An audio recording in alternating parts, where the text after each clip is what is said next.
Ya, ini gejala yang sangat penting untuk dihafal nih. Pertama-tama pasien itu sehat, asimptomatik. Virus tuh bisa berkembang biak di nasofaring, di belakang hidung, ya, belakang hidung. Inkubasinya bisa 3 sampai 14 hari. Makanya kalau sudah lewat dari 14 hari dari kontak, sudah agak aman sebenarnya. Sudah lumayan ya. Tapi belum tentu ya, kadang-kadang sifat kuman itu bisa aja lebih dari 14 hari bisa. Tapi umumnya 3 sampai 14 hari dengan median 5 hari. Ya, 5 hari. Biasanya sudah muncul. Pasien tidak ada gejala pada saat asimptomatik, PCR bisa positif, tapi yang IgM, IgG itu yang antibody tidak terdeteksi. Jadi memang tidak kalau pada pasien asimptomatik ya mungkin tidak muncul pada saat rapid test antibody itu bisa masih negatif. Tapi kalau PCR-nya yang di swab sudah bisa positif pada saat asimptomatik. Lalu muncul awal-awal gejala, dia sudah mulai berikatan dengan reseptornya di organ, yaitu reseptornya ACE2, ya AC2. Muncullah gejala-gejala awal, demam, batuk kering, pilek-pilek kecil pada tenggorokan, ya nyeri-nyeri kepala, pegel-pegel, ada diare, dan ada mual-mual, ya seperti pada umumnya penyakit virus. PCR bisa positif, titer virus tertinggi, IgM-nya meningkat 3-6 hari, IgG kadang sudah bisa terdeteksi. Lalu muncul 4-7 hari post onsetnya awal, muncul pneumonia. Nah, pneumonia ini sebenarnya terjadi karena ada peningkatan respon imun dari pasiennya. Demam, terus-terusan, sesak, hipoksemia, itu mulai sesak nafas, mulai kekurangan oksigen, CRP-nya meningkat, dan temuan ronsennya menjadi sangat jelas. PCR-nya tentu masih positif, ya. PCR itu dari swab, ya. IgM-nya tinggi, IgG-nya bisa tinggi, bisa mulai muncul, ya, bisa terdeteksi.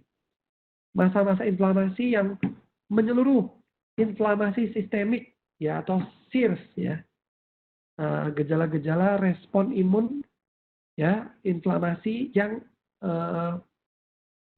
menyeluruh di seluruh tubuh, badai sitokin, ya, 8 sampai 12 hari dari onset pertama kali bisa muncul ARDS, itu gagal nafas, sepsis, infeksi berat atau sistemik, miokarditis, dan kegagalan berbagai organ.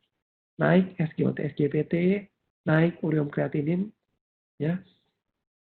IgM, IgG sudah pasti bisa terdeteksi, ya. Rapid test untuk antibody sudah terdeteksi, dan PCR-nya positif.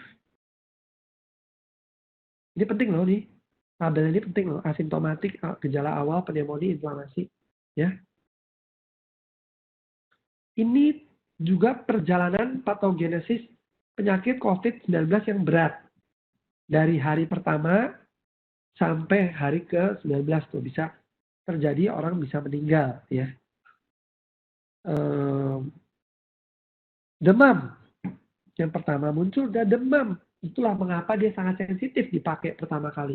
Jadi pakai alat-alat di sini tuh, ukur suhu di mall, bukan di mall ya, di mana di rumah sakit, apa di perkantoran, pakai di sini. Batuk, checklistnya ada batuk, checklist batuk. Sesak mulai muncul hari ketiga, keempat, 5. Pneumonia muncul hari ketiga, keempat. Pneumonia itu langsung radang paru-paru. Sesak-sesak, ya, sesak, batuk-batuk yang makin memberat sampai ke bawah dia udah, ya. Saluran nafas atas sudah lewatin, saluran nafas bawah sudah sekarang. Ya, sepsis bisa muncul hari ke-7, ya, seminggu bisa sepsis. ARDS sudah lebih dari 7 hari bisa masuk ke tahap gagal nafas, ya. Distress syndrome, ya, acute respiratory distress syndrome. Lalu masuklah ke ICU, dia bisa masuk ICU. Lalu miokarditis bisa muncul gejala jantung, ya, nyeri jantung tuh, radang jantung, dan kegagalan fungsi organ, yaitu acute kidney injury, hepatitis, ya, SGOT, SGPT naik, dan sebagainya. Pada titik kegagalan fungsi organ multiple dan sepsis, gagal nafas, di situ pasien bisa meninggal. Lihat gambarannya pada foto ronsen pada awal-awal, dan pada beberapa hari setelah itu bisa berubah dengan drastis. Karena cepat sekali. Kadang-kadang ada rumah sakit juga, seperti rumah sakit mitra, ada beberapa yang sudah memakai, udah deh, foto ronsen kadang-kadang tidak sensitif di awal. Jadi gambarnya masih kabut, nggak jelas. Ya udah, CT scan paru-paru. Terlihat gambaran ground glass bilateral. Bilateral ya, duplek bilateral, dua-duanya rata. Beda sama pneumonia biasa, ya kadang-kadang pneumonia biasa nggak sampai dua-duanya. Biasanya cuma satu paru-paru. Apalagi TBC di atas saja, di apex. Kalau ini cepat banget dari hari pertama, kayaknya biasa aja. Hari kedua, ketiga, keempat, progres cepat banget itu foto ronsennya. Ya, oke, sampai di situ ya. Diagnosisnya yang masih menjadi baku emas, diagnosisnya banyak. Klinis pun ada scoringnya, scoring. Sudah masuk ke dalam pasien dalam pemantauan. PDP, masuk bangsal COVID, rawat bangsal COVID. Ya, itu sudah menjadi salah satu tools atau alat diagnostik. Ya, gejala lab ya lab leukositnya rendah, limfosit rendah tadi, CRP tinggi, sudah bisa dipakai buat alat diagnosis. Untuk mengklasifikasikan pasien sudah bisa dipakai. Foto ronsen makin menguatkan. CT scan, wah lebih lagi menguatkan banget. Tapi yang menjadi ada lagi alat rapid test misalnya antibody bisa juga dipakai. Tapi yang menjadi baku emas tetap swab. Ya PCR ya menemukan itunya apa? Yang tadi menemukan nah ini. Ya PCR-nya itu yang menjadi baku emas atau gold standard ya. Di swab tenggorok ya. Swab nasofaring lah, swab tenggorokan bisa. Oke itu diagnosisnya ya. Jadi gejala tadi sudah, epidemiologi sudah ya. Kalau apa namanya, saya kemarin baca BRP ya, rancangan pendidikan modul untuk COVID yang dibuat oleh Departemen Pendidikan Kedokteran FKUI ya. Salut sekali dengan guru-guru di FKUI. Itu dia sudah membuat modul pengajaran yang bisa diunduh loh di websitenya di FKUI. Itu ada modul pengajaran COVID-19 sudah dalam bentuk buku PDF. Saya baca-baca itu, mereka sudah ada tuh epidemiologinya, sejarahnya, penetapan oleh WHO kapan menjadi pandemi, tanggal 11 Maret, penemuan kasus pertama kali di Indonesia dinyatakan positif tanggal berapa, dan terus ada tuh historisnya ya, epidemiologinya sudah ada, gejala-gejala klinis, etiologi, penyebabnya, virusnya seperti apa sih, model virusnya seperti apa, virologinya seperti apa, gejala klinis, ya orang-orang klinis seperti penyakit dalam, dokter paru-paru, atau THT, menemukannya seperti apa di lapangan, berapa persen. Terus cara mendiagnosisnya, dari patogenesisnya, perjalanan penyakitnya gimana, hari-hari demi hari, labnya apa saja yang bisa naik, bisa positif, bisa turun, bisa naik, gejala, terus foto ronsennya gimana, CT scan-nya gimana, lalu alat mendiagnosisnya gimana, cara-cara mendiagnosisnya gimana. Tentu nggak semua pasien bisa menjangkau pemeriksaan sampai PCR, swab. Nah, yang kita gunakan adalah klasifikasinya. Misalnya orang tanpa gejala OTG gimana, orang dalam pemantauan, pasien dalam pemantauan gimana, pasien sudah terkonfirmasi positif, nah, gimana. Yang dengan konfirmasi positif itu dengan menggunakan PCR sudah confirm positif. Nah, yang lain-lain itu ada klasifikasinya. Kenapa ada klasifikasi seperti itu? Karena tidak semua orang bisa mengakses pemeriksaan baku emas. pemeriksaan sampai pemeriksaan PCR, swab PCR gitu. Nggak semua bisa. Jadi orang bisa, oh ini belum diperiksa tapi nggak ada gejala, misalnya ODP. Misalnya ada OTG tanpa gejala, tapi sudah pernah ada riwayat kontak misalnya. ODP, PDP yang sudah sakit misalnya. Itu ada klasifikasi juga. Tiap pelayanan kesehatan, ya tiap rumah sakit, baik itu rumah sakit rujukan maupun rumah sakit yang bukan rujukan, tapi juga menerima pasien COVID, sudah punya klasifikasi masing-masing. Sudah punya, tentu kita mengacu pada satu aturannya sudah ada. Tapi setiap itu ada pengaturannya sendiri di masing-masing rumah sakit. Ada bangsal untuk ODP, ada bangsal untuk yang PDP, ada bangsal yang lain. Nah, yang terakhir adalah pengobatannya. Pengobatannya itu belum ada yang definitif untuk mengobati, memang sudah ada pengobatannya belum ada. Vaksin juga belum ada.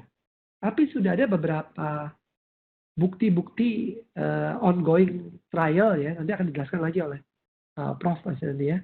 Pengobatan apa saja sih yang sudah bisa dipakai gitu ya, sudah dicalonkan di kandidat pengobatan. Kandidatnya ada berapa nih, kayak pengobatan misalnya hidroksikloroquine misalnya, terus favipiravir misalnya, Avigan. Terus ada juga beberapa antivirus lain, ya. Dokter Aswin. Ya. Waktunya tinggal 5 menit lagi ya, kurang lebih. Ya. Dan orang-orang yang seperti apa sih yang berat, yang resiko berat ya, bisa jatuh ke kondisi berat atau masuk ICU, pasien-pasien ini yang memiliki beberapa komorbid. Nah, ini bidang penyakit dalam nih. Penyakit dalam, paru, jantung ya. PPOK, penyakit paru menahun. Diabetes mellitus, ya gula, apalagi gulanya nggak terkontrol, gula tinggi. Ya, HbA1c tinggi sekali misalnya. Penyakit kardiovaskuler, pernapasan ring, pernah serangan jantung, hipertensi, beberapa faktor resiko yang memang natural ya, usia di atas 50 tahun, laki-laki, ada lagi yang beberapa gejala ya, skor SOFA-nya tinggi, D-dimernya tinggi, usia di atas 65 tahun, itu masing-masing penelitian berbeda-beda. Ya, ada beberapa penelitian yang mendapat sistem scoring ya, penelitian epidemiologi mendapatkan sistem scoring. Mana sih yang prediksi masuk ke ICU misalnya?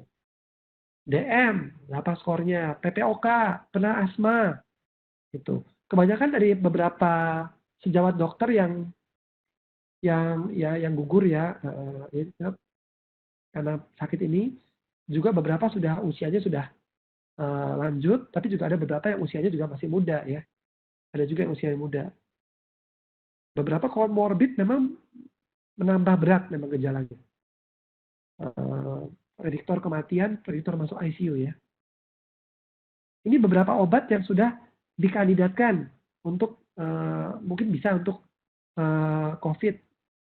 Chloroquine ya, ada interferon, remdesivir, favipiravir, ada agen biologik juga untuk rheumatoid arthritis seperti Actemra, itu tocilizumab ya. Nah, ini yang diakui di Cina ini. Dipakai di Cina untuk melawan COVID-19 ya.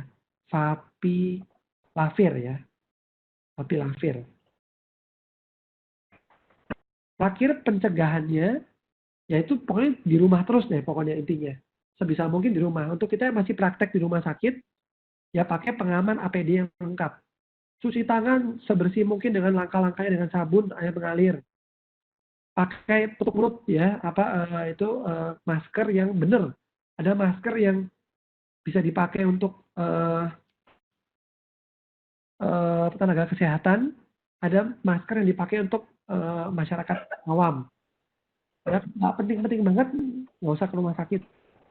Ya, kalau obatnya masih ada, nggak ada gejala yang terlalu berat, belum ada banyak, tunda ke dokter apa jika belum sampai apa. Gitu. Social distancing selalu agak sedikit lebih cuci-cuci pegangan pintu, gagang pintu dan sebagainya pakai alkohol. Ya, terus di rumah dan ya itu hidup sehat ya, makan makanan bergizi, makan makanan yang banyak ya, telur ya, protein dan sebagainya. Itu adalah cara-cara pencegahan yang sudah dianjurkan ya oleh WHO juga. Ya.